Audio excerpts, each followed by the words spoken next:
चलो कल के क्लास का एक बार रिवीजन कर लेते हैं। कल कहां से देखे थे अपन?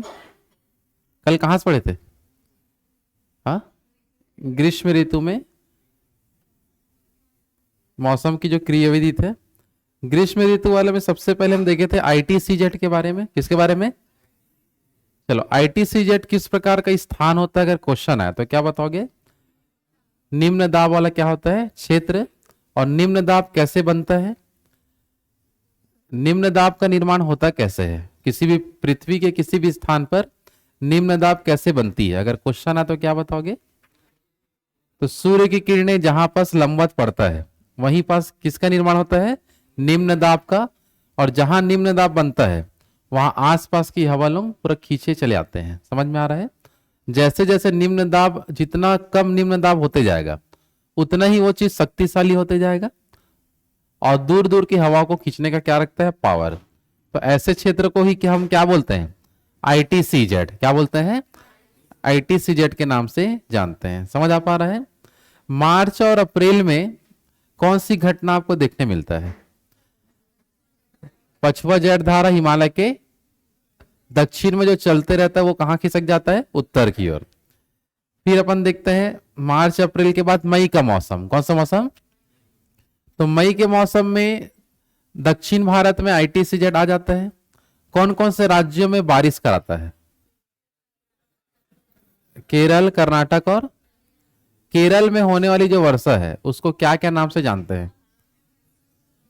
आम्र वर्षा और फूलों वाली वर्षा। समझ आ पा रहा है? आम्र वर्षा और फूलों वाली वर्षा। कर्नाटक वाले को चेरी ब्लॉसम और कॉफी वर्षा। कौन सा वर्षा? लगभग 20 से 25 मई के आसपास ये जो आईटीसीजेड किधर विस्थापित हो जाता है? पश्चिमोत्तर भारत के किस क्षेत्र में? सॉरी, पूर्वोत्तर भारत के पश्चिम बंगाल में है। ठीक है ना?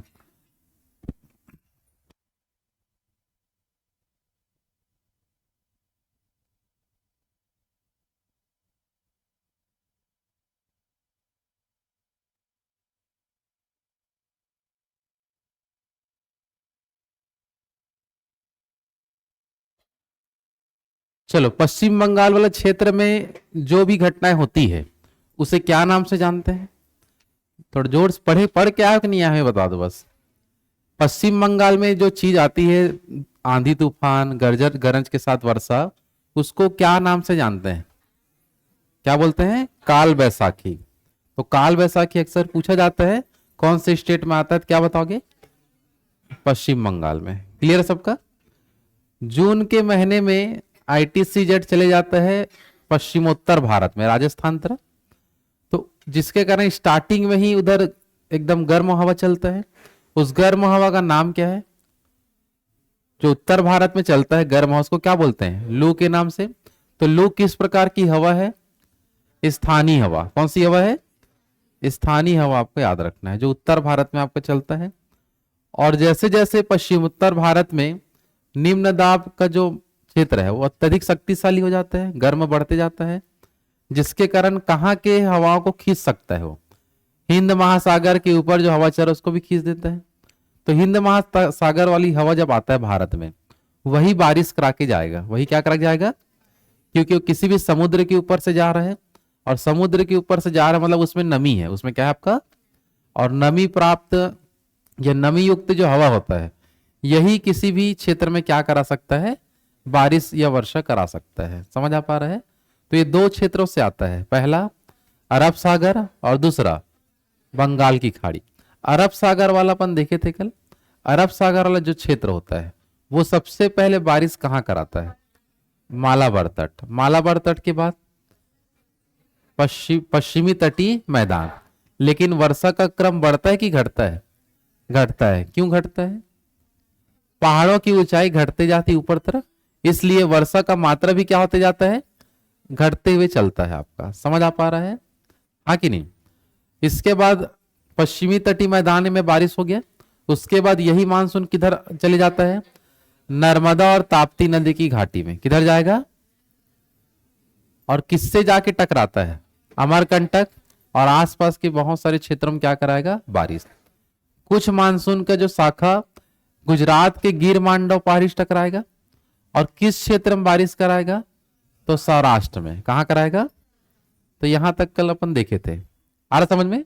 चलो इसी के आगे थोड़ा कंटिन्यू करते हैं।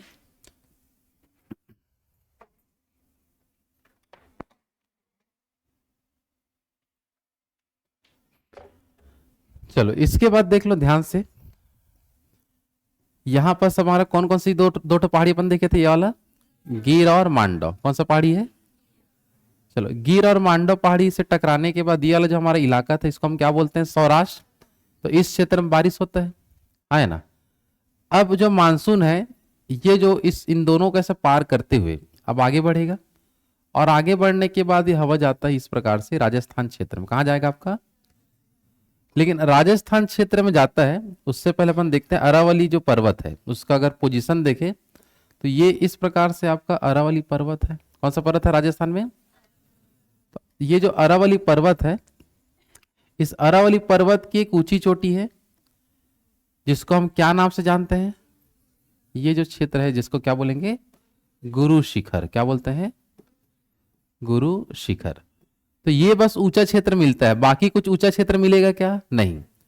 तो यह ये जो मानसून है मुख्य रूप से हम देखें तो ये जाता है और किससे जाके टकरा जाएगा, गुरु शिखर से। किससे टकराता है, और गुरु शिखर वाला एरिया में बारिश होगा। किस क्षेत्र में बारिश होगा, और गुरु शिखर है आपका माउंट आबू में। कहां बता दो, माउंट आबू। तो माउंट आबू जो वाला क्षेत्र है यहां एक क्या कराएगा, बारिश। लेकिन अन्य क्षेत्र से हवा क्या होगा, बिना अरावली से टकराए, वो समांतर दिशा में होने के कारण, दोनों सेम दिशा में होने के कारण मानसून इससे टकरा पाता है क्या, मानसूनी हवा इससे नहीं टकरा पाती। और राजस्थान का अन्य क्षेत्र क्या होता है आपका, सूखाग्रस्त होता है। समझ में आ रहा है।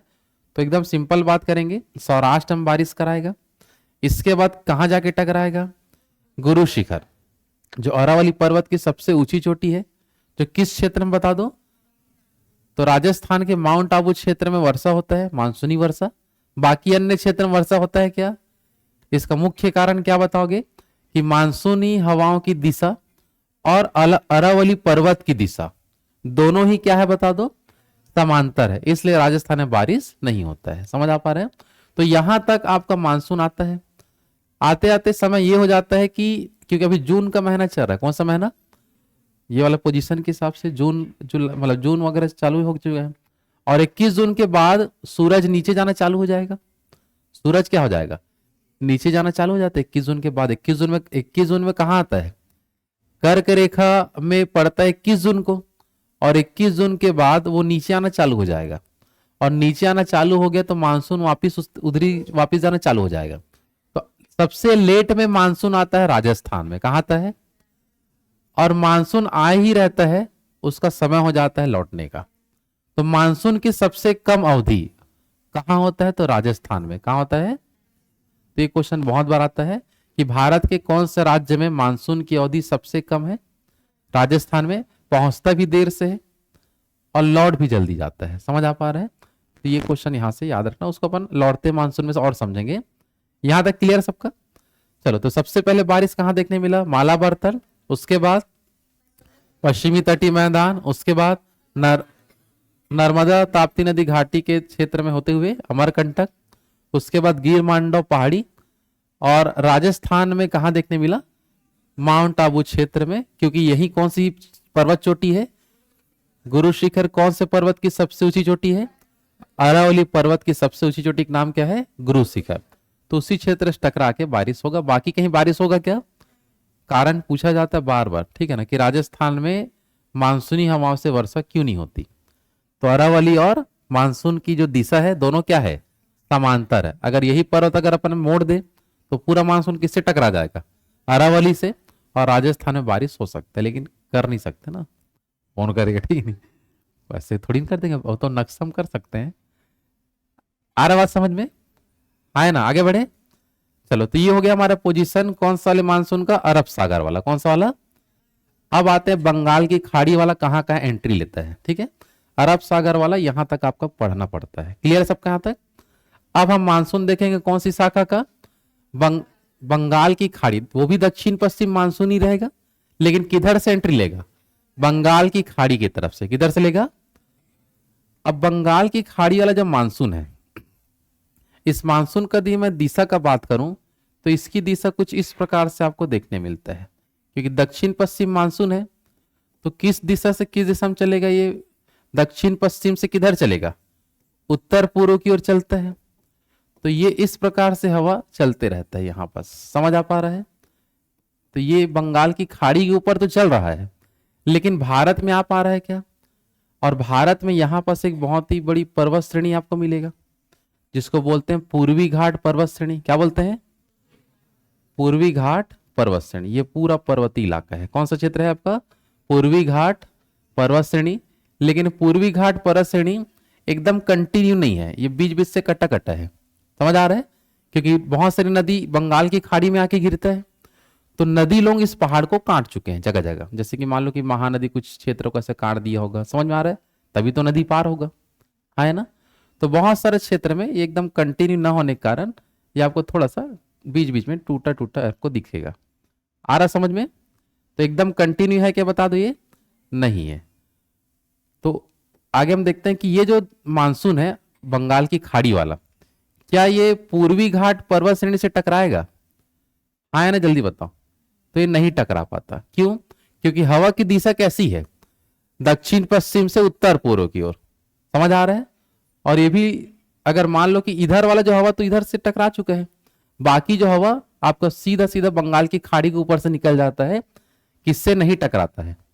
पूर्वी घाट पर्वत श्रेणी। कौन सा पर्वत है? पूर्वी घाट पर्वत श्रेणी। इससे नहीं टकरा पाता। और इसी के क्षेत्र में ये जो पूरा इलाका दिखेगा, इसको, ये मैदानी इलाका है। कौन सा इलाका है आपका? इसको बोलते हैं पूर्वी तटीय मैदान। क्या बोलेंगे? तो पूर्वी तटीय मैदान में बारिश नहीं होगा। समझ आ रहा है? कौन से मानसून से? बंगाल की खाड़ी वाला जो दक्षिण पश्चिम मानसून है उससे बारिश नहीं होगा। कहां बता दो? तो पूर्वी तटीय मैदान में। इसका कारण क्या बताओगे? क्योंकि ये पूर्वी घाट पर्वत से नहीं टकराता है। किससे नहीं टकराता है? क्योंकि इसकी दिशा कैसी है बता दो? दक्षिण पश्चिम से उत्तर पूर्व। अगर मान लो कि यह हवा ऐसे आता इधर से तो टकराता और बारिश कराता, लेकिन ये सीधे सीधे से निकल जाता है। समझ आ पा रहे हैं? हाँ है ना? तो ये एक पोजीशन आपको यहां से याद रखना है। लेकिन ये मानसून सीधा जाके किससे टकराता है? यहां पास ऊपर एक इलाका आपको मिलेगा, ये हमारा स्टेट है मेघालय। कौन सा स्टेट है वाला? तो मेघालय स्टेट से जाके सीधा हवा टकराता है। समझ आ पा रहा है? और मेघालय क्षेत्र में जो पठार है जिसको हम बोलते हैं शिलांग पठार। कौन सा पठार? तो शिलांग पठार से टकराएगा। और शिलांग पठार में 3 मुख्य पहाड़ियां हैं यहां पास, जिसका नाम है गारो, खांसी और जैंतिया। कौन कौन सी पहाड़ी है? तो गारो, खांसी, जैंती पहाड़ी से या शिलांग पठार से जाके टकराता है ये वाला मानसून।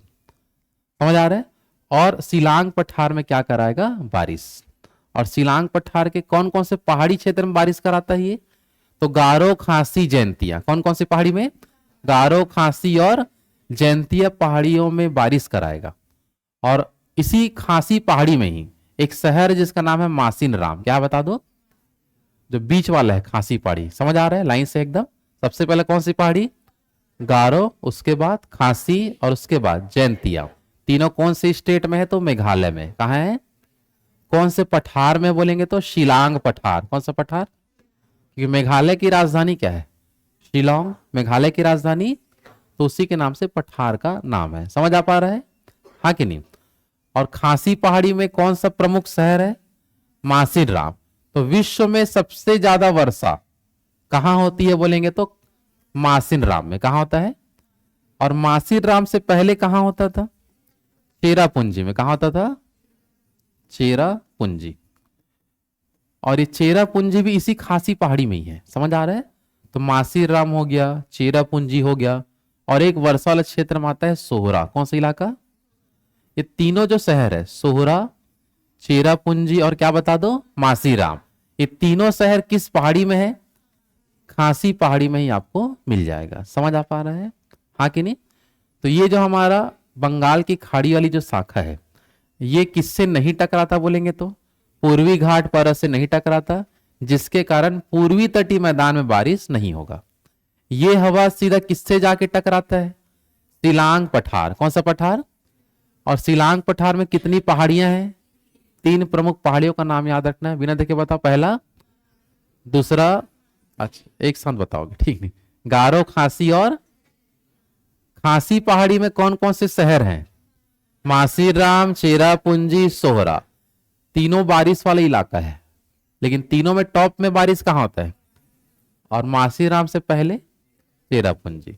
तो ये भारत ही नहीं, पूरा विश्व में सबसे ज्यादा वर्षा किस शहर में होती है बोलेंगे तो मासीराम में होता है, जो किस मानसून से होता है?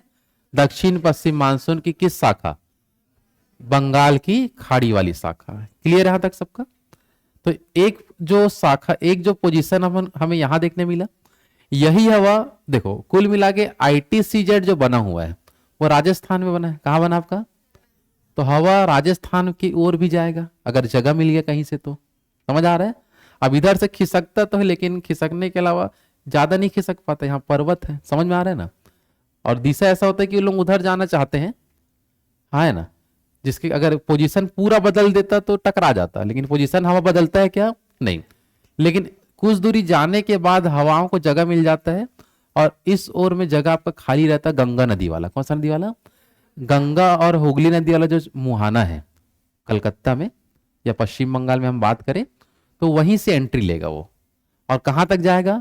राजस्थान तक। कहां तक जाएगा बता दो? यहां तक क्लियर है सबका? हाँ ना, जल्दी बताओ। चलो, तो एक हवा अपन इधर देख चुके हैं। कुछ जो हवाएं हैं, अगर हम आगे बात करें तो यहां तक अपन देख चुके हैं। कौन कौन सी 3 पहाड़ी देखे थे बताओ? गारो, खासी और जयंती। अच्छा, ये कुछ हवाएं आगे भी चले जाता है, तो ये हमारा असम राज्य है। कौन सा राज्य है? असम, जो दिख रहा है आपको। तो असम राज्य में यहीं पास आपका बहता है नर्मदा नदी। कौन सा नदी? सॉरी सॉरी, नर्मदा कैसे आ जाएगा? यहां पास है ब्रह्मपुत्र। कौन सा नदी? तो ब्रह्मपुत्र नदी इस प्रकार से बहते हुए जाता है बांग्लादेश। ये कौन सा देश है आपका? बांग्लादेश। ये वाला एरिया बांग्लादेश का है, ठीक है ना? तो यहां पास जो हमारा ब्रह्मपुत्र नदी घाटी है, कौन सी घाटी? तो ब्रह्मपुत्र नदी घाटी वाले इलाके में भी वर्षा होती है, ये वाला, है ना? और ये भी होगा बंगाल की खाड़ी वाली शाखा से। और इस असम में ही इस ये जो क्षेत्र आपको देखने मिलता है, असम का ही एक इलाका है जिसको हम बोलते हैं सुरमा घाटी। कौन सी घाटी? तो सुरमा घाटी में भी वहां बारिश होगा। मतलब शिलांग पठार में बारिश होने के बाद ये आगे बढ़ेगा, तो ब्रह्मपुत्र नदी घाटी क्षेत्र और सुरमा घाटी क्षेत्र दोनों आपको असम में मिलेगा। कौन से स्टेट में? दोनों जगह ही बारिश होगा। किसके बाद? आपका शिलांग पठार के बाद। क्लियर है सबका? तो इधर वाला देखिए, तो सबसे पहले शिलांग पठार में कराएगा, उसके बाद असम के सुरमा घाटी में कराता है, और ब्रह्मपुत्र नदी घाटी क्षेत्र को पूरा वर्षा प्राप्त होता है उससे। आया बात समझ में? है ना? चलो, कुछ हवाओं का जो एंट्री होता है, यहां पास आपका मुहाना देखने मिलेगा हुगली नदी का। कौन सा नदी का? क्योंकि यहां पास जो गंगा नदी निकलता है उत्तराखंड से, कौन सा नदी निकलता है? उत्तराखंड से जो गंगा नदी निकलता है वो आगे चल के इस प्रकार से बांग्लादेश में जाता है, और ये दोनों नदी फिर बांग्लादेश में मिल जाते हैं उन लोग। ब्रह्मपुत्र नदी और गंगा नदी दोनों कहाँ मिल जाएंगे? बांग्लादेश में एक साथ मिल के आगे बढ़ते हैं। तो ये तो नदी आपका चले गया बांग्लादेश, लेकिन यहीं पास पश्चिम बंगाल में ही एक डैम बना है, जिसके कारण ये यहां से कुछ पानी को अपन कल पूरा पश्चिम बंगाल में बहाते हैं, ताकि पश्चिम बंगाल को पानी मिल सके। ये भाई, क्योंकि पूरा पानी तो कहाँ चले गया? बांग्लादेश में। तो डैम बनाकर पानी रोके हैं वहां, और उस डैम के सहारे से आधे पानी को नीचे बहाते हैं पश्चिम बंगाल में, और फिर ये भी बंगाल की खाड़ी में चले जाएगा। समझ आ पा रहे कि जल्दी बताओ? तो इसको बोलते हैं हुगली नदी। कौन सा नदी? हुगली नदी के नाम से जानते हैं, ये वाला। क्लियर है सबके यहां तक? तो हुगली नदी का मुहाना वाला एरिया से हवा एंट्री लेगा और पूरा राजस्थान तक जाएगा। कहां तक जाएगा आपका? राजस्थान। आ रहा समझ में? हाँ ना, जल्दी बताओ। चलो, तो यहां पर देखते हैं अब जो हवा जो वाला जो इलाका है, ये एंट्री देख लो कहां से लेगा, बता दो। हुगली नदी के मुहाने से ऐसे हवा एंट्री लेगा, और हवा एंट्री लेने के बाद ये पूरा कहां चले जाएगा बता दो। अब बीच में तो उसका तो गंगा नदी मिल जाएगा, तो उसी के ऊपर ऊपर ये नदी बहता है, सॉरी नदी बोलता हूँ, हवा चलता है ना। और ये हवा पूरा चले जाएगा दिल्ली तक। कहां तक जाएगा? दिल्ली को पार करते हुए राजस्थान भी जाएगा। कहाँ जाएगा आपका? और अब यहां पर हम राजस्थान में देखेंगे तो हमको मिलेगा अरावली पर्वत। कौन सा पर्वत? अब ये जो दक्षिण पश्चिम मानसून का बंगाल की खाड़ी वाली जो शाखा है, ये अरावली पर्वत से तो टकराएगा लेकिन बारिश नहीं कराएगा, क्योंकि यहां तक आते तक उसका नमी खत्म हो गया। पूरा पानी छोड़ते छोड़ते आ रहे हो जगह जगह। समझ में आ रहा ना? और अगर अपन बात करें तो कलकत्ता में बारिश होगा। कहाँ बारिश होगा? कलकत्ता वाले इलाके में। बिहार के पटना क्षेत्र में पूरा बारिश कराता है ना? और यूपी का हम बात करें तो इलाहाबाद वाले इलाके में। कौन से इलाके में? इसके अलावा दिल्ली में बारिश कराएगा। कहाँ बारिश कराएगा? तो इतना जगह बारिश कराते कराते वो आ रहा है तो पूरा उसके पास नमी खत्म। अब अरावली पर्वत से टकराने के बाद ही बारिश होगा क्या?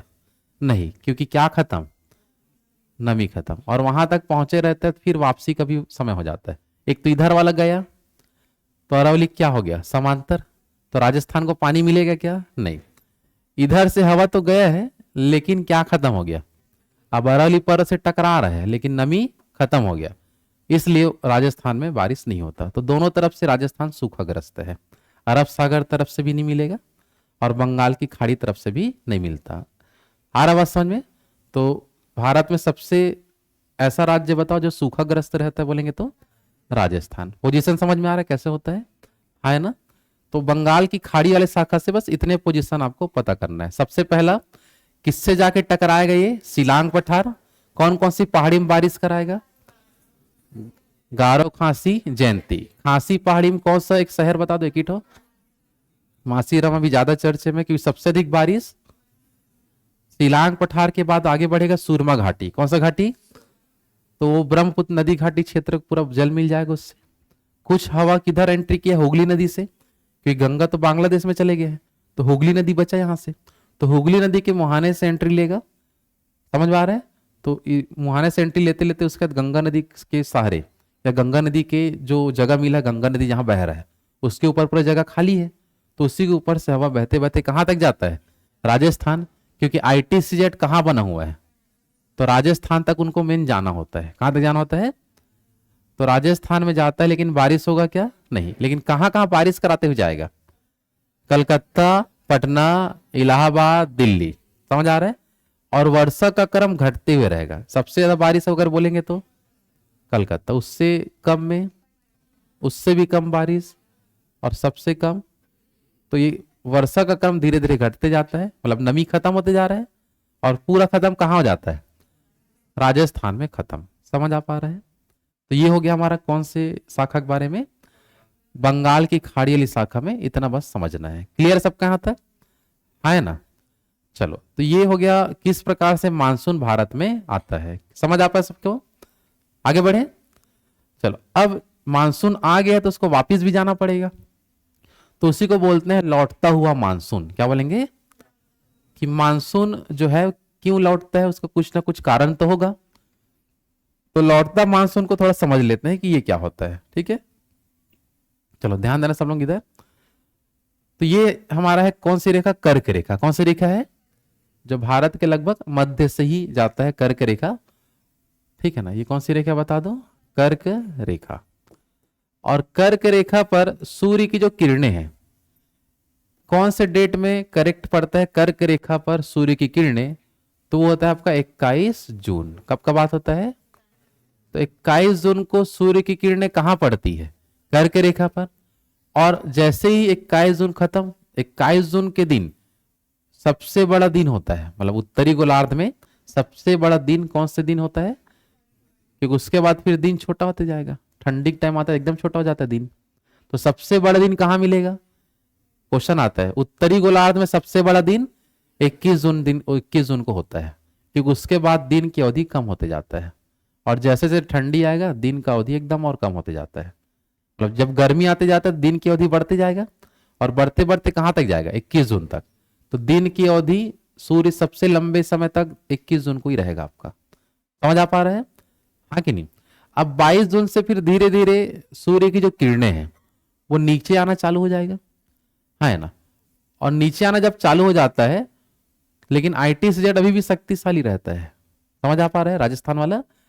तो नीचे आना कब से स्टार्ट हो जाएगा बता दो इधर? नीचे आना कब से चालू हो जाएगा? 22 जून से, 22 जून। तो 22 जून से सूर्य की जो किरणें हैं किस ओर चली जाती है बता दो, किधर जाना चालू कर देता है? विषुवत रेखा तरफ। किधर जाएगा? तो नीचे अपन ये विषुवत रेखा तरफ, ये विषुवत रेखा मान के चलते। कौन सी रेखा बता दो?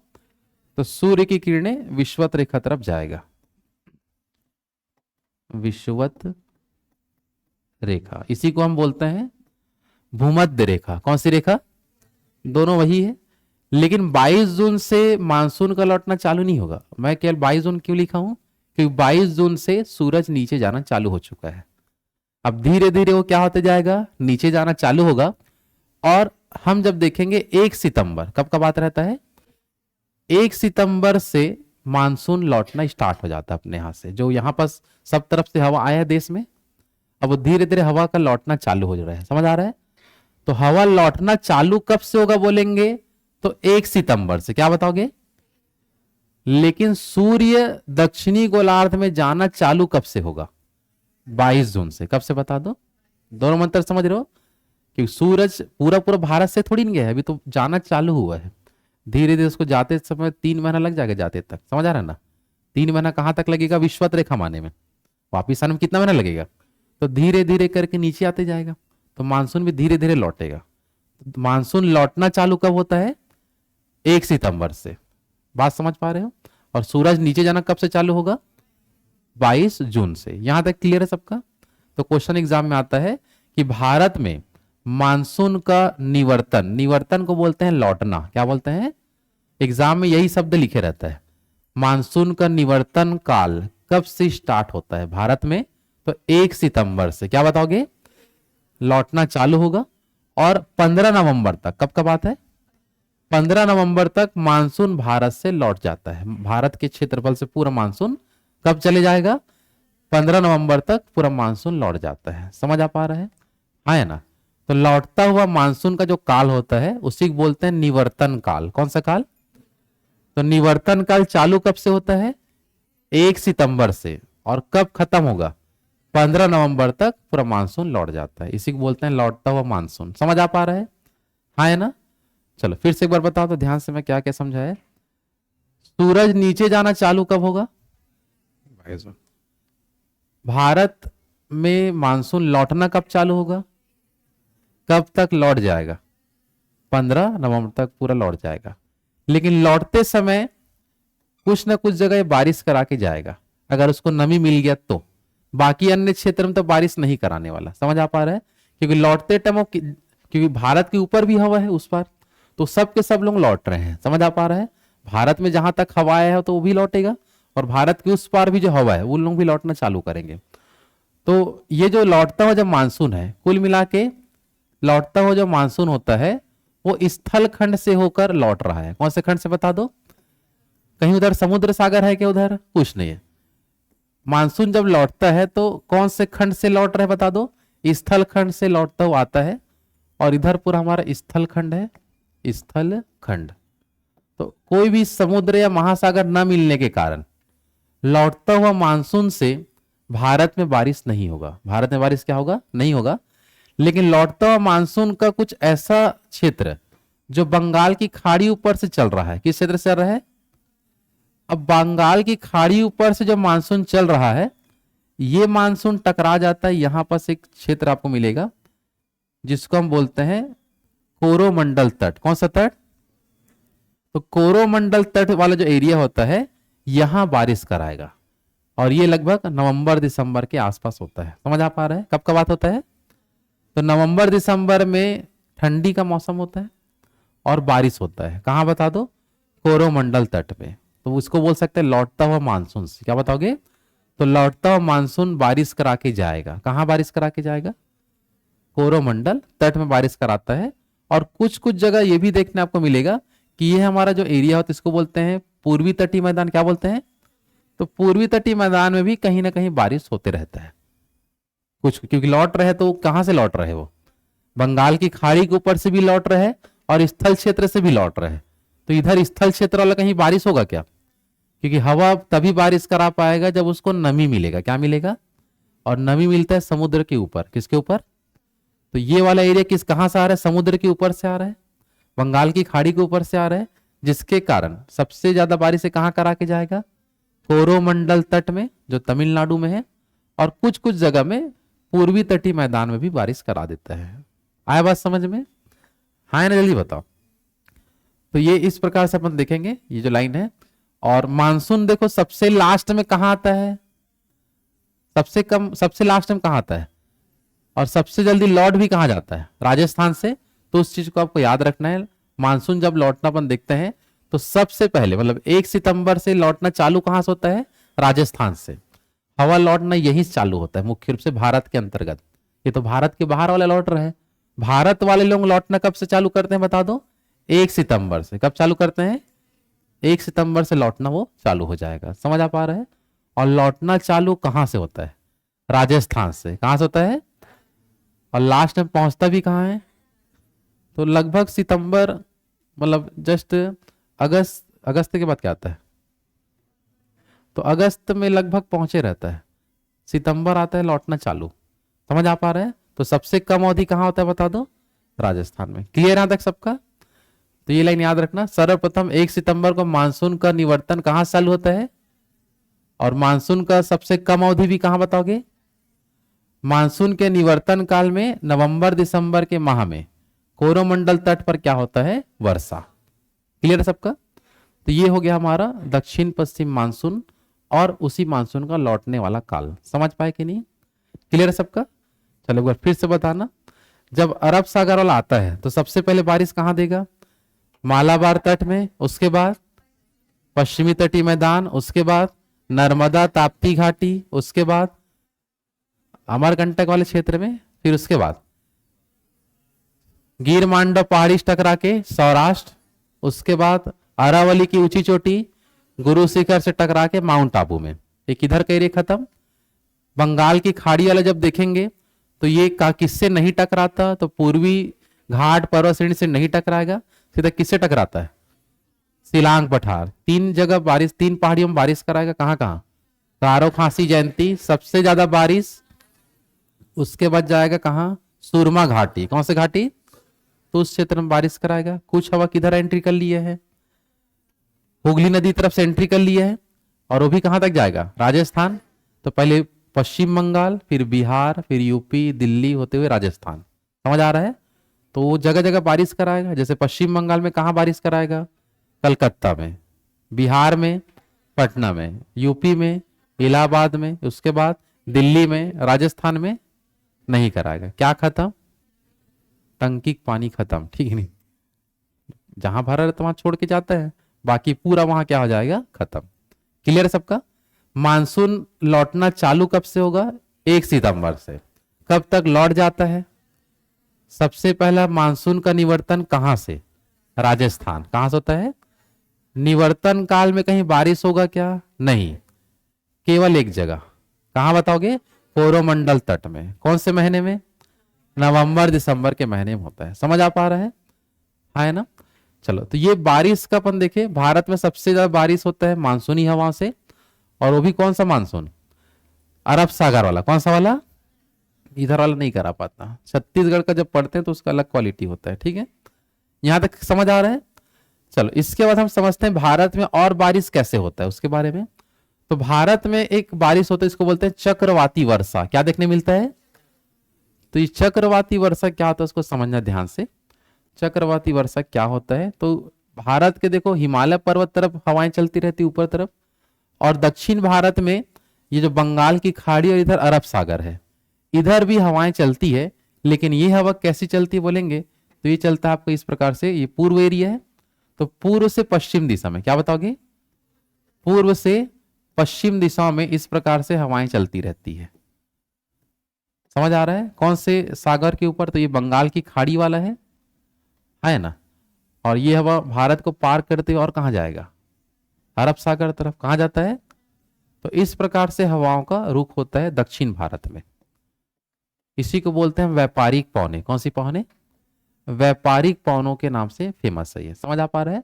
तो दक्षिण भारत में हवाएं जो चलती है, किस दिशा से किस दिशा की ओर जाएगा बता दो, ये पूर्व है, और ये क्या है हमारा, पश्चिम। तो पूर्व से पूर्व से क्या बता दो, पश्चिम दिशा में हवा चल रहे है ना, और यही हवा को यदि नमी मिल गया तो वो बारिश करा के जाएगा। और वो नमी कैसे मिल सकता है, अगर मान लो, क्योंकि हवा समुद्र के तल में नहीं, समुद्र के ऊपर चल रहा है, समझ पा रहे हो, जैसे समुद्र का लेवल है तो उसके ऊपर में हवा चल रहा है, तो अगर पानी का कुछ हिस्सा ऊपर उठ के हवा के पास चले गया तो हवा उस नमी को ग्रहण कर लेगा। समझ आ पा रहा है, हाँ कि नहीं। जैसे मान लो कि ये नीचे अपना समुद्र स्थल है, हरा वाला मैट, और मान लो कि यहाँ पास ये मतलब समुद्र स्थल है और ऊपर में हवा चल रहा है। अब यहाँ का पानी अगर उठ के ऊपर आ गया मान लो किसी भी कंडीशन में, है ना, तो ये हवा ऊपर क्या करेगा, नमी को ग्रहण कर लेगा और आगे चलते रहेगा। मतलब हवा नहीं रुकेगा, हवा के पास क्या आना चाहिए, जल की मात्रा आना चाहिए। तो वो जल की मात्रा आता कैसे है, तो यहां उठेगा आपका चक्रवात। क्या उठेगा, तो चक्रवात जब उठता है तो ऊपर तक बवंडर जाता है। समझ आ पा रहा है, तो इसको हम क्या बोल सकते हैं बता दो, चक्रवात। तो चक्रवात जब उठता है तो पानी का जो लेवल है बढ़ जाता है, और पानी का लेवल बढ़ने से ऊपर में जो हवा चल रहा है उसके नमी को ग्रहण कर लेगा, और वो नमी को ग्रहण करने के बाद ये जो हमारा पूरा इलाका दिखता है इसको हम क्या बोलते हैं बताओ, पूर्वी तटीय मैदान। क्या बोलेंगे, क्योंकि यहीं पास आपको पहाड़ी मिलेगा। कौन सी पहाड़ी, पूर्वी घाट पर्वत श्रेणी। कंटिन्यू है क्या, ये नहीं है, बीच से क्या है बता दो, कटा कटा है।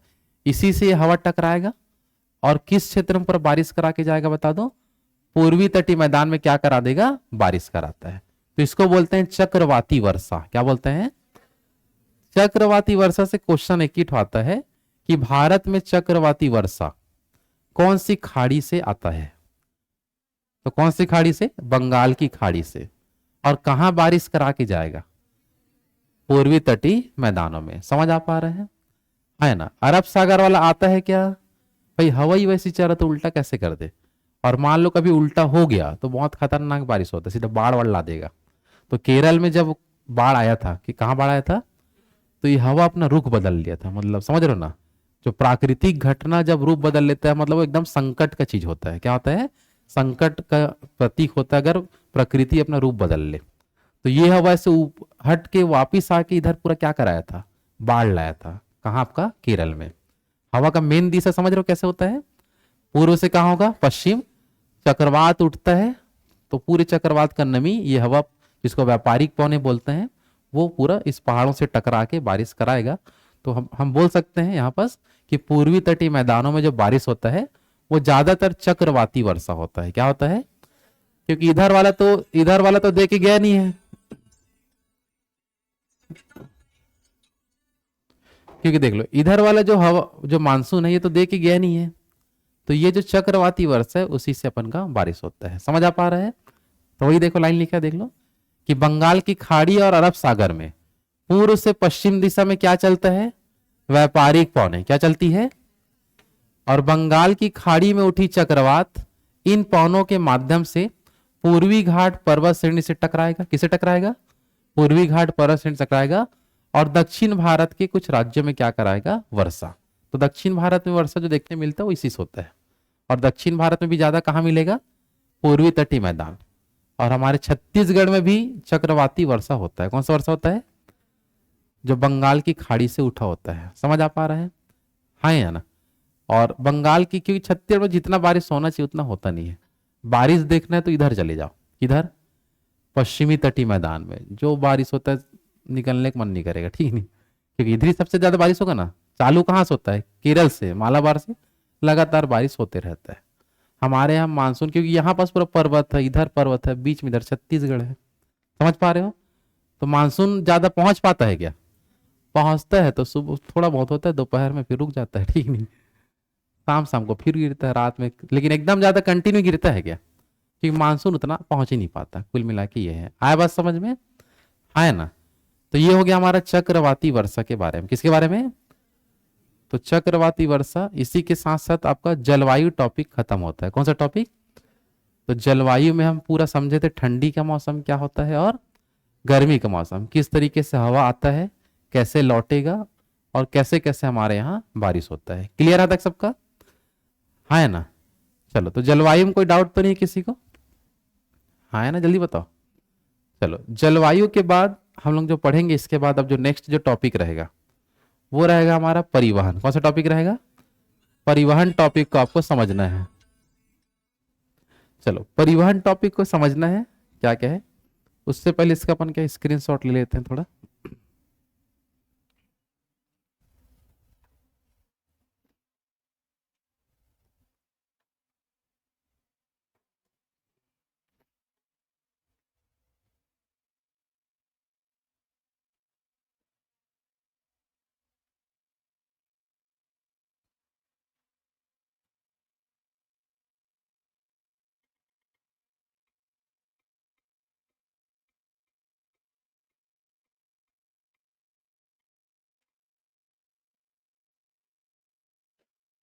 चलो शांत रहिए, रुक जाओ, बातें ना करें।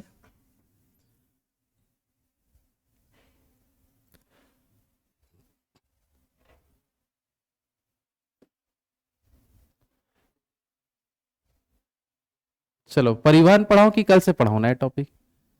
क्या आपकी थोड़ा अधूरा हो जाएगा? कल ही से करते हैं, ठीक है? आप थोड़ा 10 मिनट रेस्ट ले लो। आ रहा समझ में? तो जलवायु टॉपिक पूरा हो गया। कौन सा टॉपिक हो गया है? कल अपन क्या पढ़ेंगे बता दो? परिवहन से स्टार्ट करेंगे। परिवहन कितने प्रकार का होता है? कौन 10 बोला? कहाँ है? ठीक है। परिवहन 10 प्रकार का होता है। कितने प्रकार का? 4। तो परिवहन 4 प्रकार का होता है। नाम बताओ। सबसे पहला रेल परिवहन है, और जल परिवहन, और वायु परिवहन, और सड़क परिवहन। तो हर परिवहन का अलग अलग क्वालिटी पढ़ेंगे। जैसे रेल परिवहन पढ़ेंगे तो उसमें मेन क्वेश्चन आता है रेलवे जोन। क्या पूछता है? जैसे हमारा दिल्ली राजरा जो एरिया है छत्तीसगढ़ में, वो आता है दक्षिण पूर्व मध्य रेलवे में। किसमें आता है? और इसका जो मुख्यालय है बिलासपुर में। कहाँ है बता दो? तो वैसे ही ऐसे जैसे दक्षिण पूर्व मध्य रेलवे हो गया, उत्तर रेलवे, दक्षिण रेलवे, तो हर क्षेत्र का अलग अलग मुख्यालय है। उन्हीं में से क्वेश्चन बनाता है। जैसे बोल देगा दक्षिण पश्चिम रेलवे का मुख्यालय बताइए कहाँ है, तो वो सबको आपको पढ़ना है। टोटल कितने जोन हो चुके हैं? 18 रेलवे जोन हो चुका है। समझ आ रहा है? तो पूरा रेल जोन किसमें पढ़ेंगे अपन? रेल परिवहन में। वायु परिवहन पढ़ेंगे तो उसमें क्या क्वेश्चन देगा? एयरपोर्ट के बारे में। जितने हमारे 23 ठो इंटरनेशनल एयरपोर्ट है, कितने? 23 इंटरनेशनल एयरपोर्ट है, उनके बारे में आपको समझना है कि कौन से एयरपोर्ट का नाम क्या क्या है। समझ में आ रहा है? जल परिवहन जब पढ़ते हैं तो उसमें मेन पढ़ा जाता है आपका राष्ट्रीय जल मार्ग के बारे में। क्या पढ़ते हैं? सबसे बड़ा जो राष्ट्रीय जल मार्ग है, जैसे NW1, ठीक है ना, कोलकाता से मतलब इलाहाबाद से हल्दिया तक, कहाँ तक रहता है? तो ऐसे टोटल कितने ठो? 6 ठो आपको देखना होता है। साथ ही साथ जल परिवहन पढ़ते हैं बंदरगाह। क्या पढ़ते हैं? कौन कौन से बंदरगाह कहाँ कहाँ पास है उसके बारे में। समझ में आ रहा है? 13 ठो बंदरगाह है। कितने बंदरगाह है? तो उन पूरे बंदरगाहों को पढ़ना है, कहाँ क्या है। समझ पा रहे हो? और जब सड़क परिवहन पढ़ेंगे तो उसमें पढ़ते हैं नेशनल हाईवे। क्या समझते हैं? सबसे लंबा नेशनल हाईवे कौन सा है, सबसे छोटा, सड़कों को लेके कौन कौन सी योजनाएं चल रही है, वो सब क्वेश्चन आता है। आ रहा समझ में? तो हर परिवहन का अलग अलग विशेषता आपको कल समझेंगे। तो कल चालू करेंगे रेल परिवहन से। क्या पढ़ेंगे? रेल परिवहन रहेगा पूरा 18 ठो जो रेलवे जोन आपको याद करना है। समझ आ पा रहे हैं? है ना? चलो, तो बाकी कल देखते हैं, आज यहीं तक रखते हैं। क्लियर है सबके यहाँ तक ना?